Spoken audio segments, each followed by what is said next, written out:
24 ore su 24. Le notizie corrono più veloci sul web. News del mercato finanziario? Digita www.industriaefinanza.com, il primo quotidiano economico del Nord Italia. Notizie sul Veneto? www.lacronacadelveneto.com, e per Verona c'è www.lacronacadiverona.com. Guarda le ultime news sulle web TV di TG Italia, TV Veneto e tvverona.com. Collegati con il mondo. Connettiti con Industria e Finanza, la cronaca del Veneto e la cronacadiverona.com. Sul web l'informazione è in tempo reale.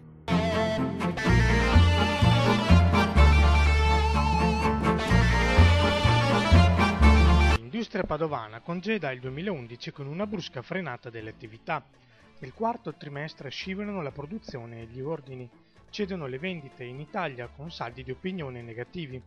Rallenta anche la corsa dell'export. Nulla di buono all'orizzonte per gli imprenditori, che delineano una debolezza dell'attività nel primo trimestre di quest'anno. Incertezza dei mercati, tensioni su liquidità e accesso al credito. Lo scivolone del quarto trimestre conferma il profilo a due facce del 2011, dove ad un primo semestre positivo è seguita una seconda parte dando indecisa frenata. Le previsioni per il primo trimestre 2012 delineano una sostanziale debolezza dell'attività. La produzione è attesa in crescita dal 19,3% delle aziende padovane, in calo dal 31%. Una riduzione di almeno 5 tonnellate l'anno di azoto totale e di 0,4 tonnellate di fosforo totale l'anno nelle acque che si sversano nella laguna è il beneficio atteso dal terzo stralcio dei lavori di ricalibratura e sostegni sui corsi d'acqua nell'area della riviera del Brenta. Si tratta di interventi, ha spiegato l'assessore alla legge speciale per Venezia Renato Chisso, previsti nel contesto del programma approvato dal Consiglio Veneto, che ha rimodulato precedenti iniziative e ne ha finanziate altre con i fondi della legge speciale, per un complesso di un'ottantina di milioni. L'intervento nel territorio della riviera del Brenta sarà realizzato dal soggetto attuatore Consorzio di Bonifica Bacchiglione, al quale sono stati assegnati per questo 1,6 milioni di euro, la metà dei quali riallocati da precedenti riparti, il resto di nuova assegnazione. È stata inaugurata questa mattina in Fiera Verona alla presenza del presidente di Verona Fiera Ettore Riello, dell'assessore regionale Massimo Giorgetti e dell'assessore comunale Federico Sbuarina, la nona edizione di Progetto Fuoco, il più grande salone internazionale di impianti e attrezzature che producono calore dalla combustione a legna. I numeri di questa edizione, in scena fino a domenica 26 febbraio, rispecchiano l'aumentato interesse dell'industria del mercato italiano. 550 gli espositori e 4.000 prodotti in rappresentanza dell'intera filiera, sempre più fiore all'occhiello della proposta energetico-ambientale. Qui parliamo di biomassa da combustione di legno, quindi uno dei settori che sia per l'energia a uso industriale sia per l'energia a uso domestico, privato, ha certamente un ruolo importante oggi, ma soprattutto tutte le ricerche dicono lo avrà sempre di più in futuro. Si stima che nel 2020 il 60% delle energie rinnovabili saranno derivate da biomassa. Di questi tempi in cui si parla tanto di energia rinnovabile e di energia pulita è fondamentale avere anche tutte le indicazioni per l'utilizzo di questo prodotto, come fa questa fiera, naturalmente collegata anche a un settore economico che in un momento di crisi comunque funziona e tira.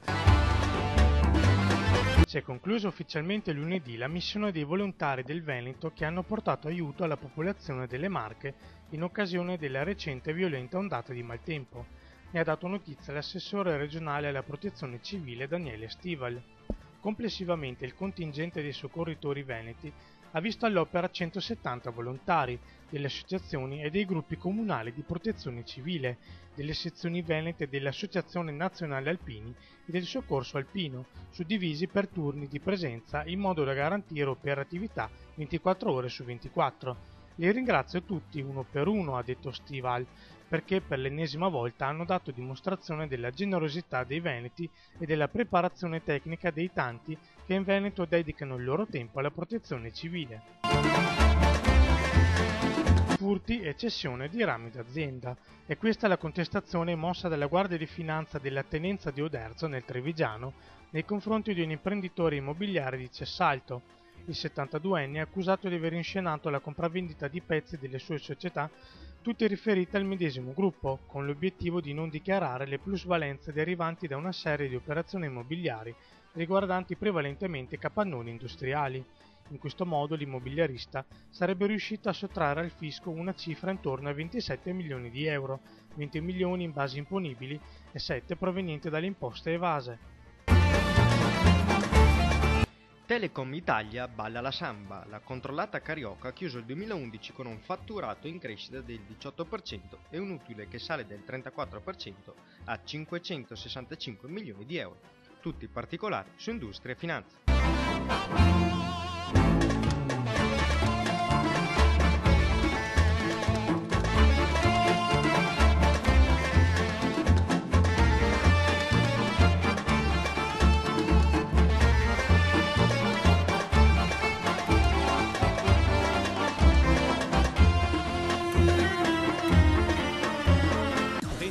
Ore su 24, le notizie corrono più veloci sul web. News del mercato finanziario? Digita www.industriaefinanza.com, il primo quotidiano economico del Nord Italia. Notizie sul Veneto? www.lacronacadelveneto.com e per Verona c'è www.lacronacadiverona.com.